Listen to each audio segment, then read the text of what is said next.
नमस्कार, जय हिंद। भारत की आजादी के 75 साल पूरे होने पर आप सबको बधाई, ढेर सारी शुभकामनाएं। प्रधानमंत्री नरेंद्र मोदी ने आज अपने भाषण में जब आजादी के योद्धाओं को याद करना शुरू किया तो उन्होंने सबसे पहले पूज्य बापू का नाम लिया। उन्होंने मोहनदास करमचंद गांधी यानी महात्मा गांधी, राष्ट्रपिता बापू का जिक्र किया। उसके बाद उन्होंने दूसरा नाम नेताजी सुभाष चंद्र बोस का लिया।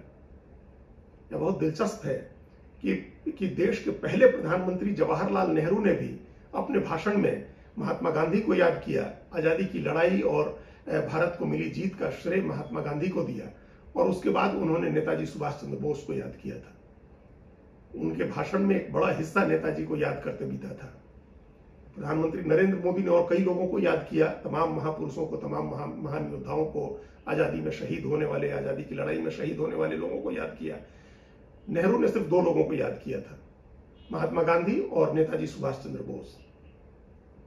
तो जब प्रधानमंत्री ने नेताजी सुभाष चंद्र बोस को याद किया तो उनसे जुड़े विवाद के बारे में बात करने का एक मौका बनता है।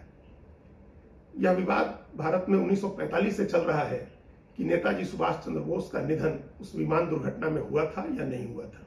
वो अब भी जीवित हैं या हाल तक जीवित थे या उसी समय उनका निधन हो गया था। हैरानी की बात है, बहुत दिलचस्प बात है, आज तक किसी ने इस तरफ ध्यान नहीं दिया कि पंडित जवाहरलाल नेहरू ने अपने पहले भाषण में कह दिया था कि नेताजी सुभाष चंद्र बोस अब इस दुनिया में नहीं है।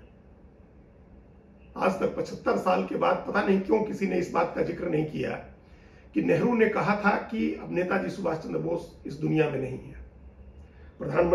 पहले प्रधानमंत्री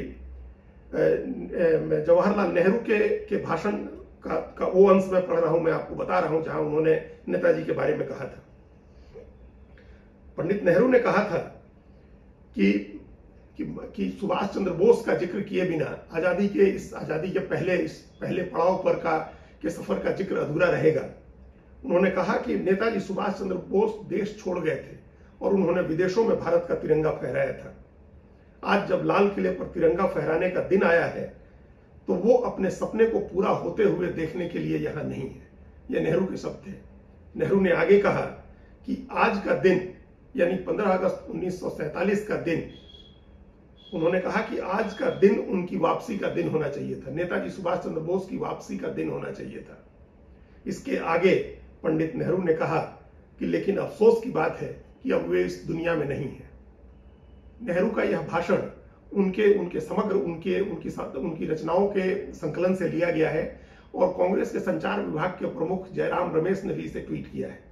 इसलिए इस पर कोई संदेह नहीं है कि यह नेहरू के कही हुई बात है। उन्होंने 16 अगस्त 1947 को कह दिया था कि नेताजी सुभाष चंद्र बोस अब इस दुनिया में नहीं है। अब सवाल है कि उसके बाद क्यों देश की तमाम सरकारें उनकी जांच कराने, उनके होने न होने की जांच कराने के लिए कमेटी और कमीशन बनाती रही? क्यों खुद पंडित जवाहरलाल नेहरू ने कमेटी बनाई थी? उनकी सरकार ने 1956 में शाहनवाज कमेटी बनाई थी जिसमें नेताजी सुभाष चंद्र बोस के भाई सुरेश चंद्र बोस भी शामिल थे। उस कमेटी ने कोई कंक्लूजन नहीं दिया, ये कंक्लूड नहीं किया कि नेताजी सुभाष चंद्र बोस जीवित हैं या उनका निधन हो गया 1945 की विमान दुर्घटना में।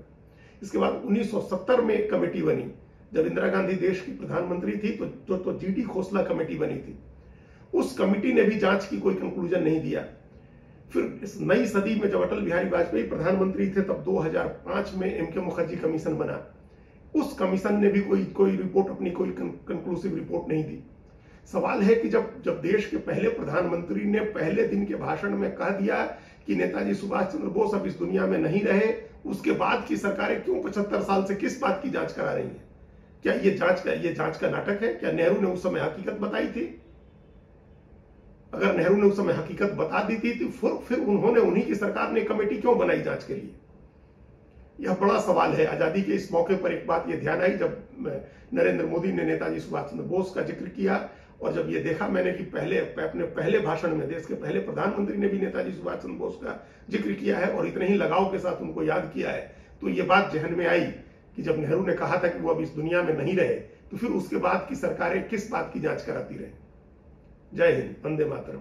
कृपया हमारे चैनल के साथ जुड़िए, लाइक कीजिए, सब्सक्राइब कीजिए, बेल आइकॉन जरूर दबाइए।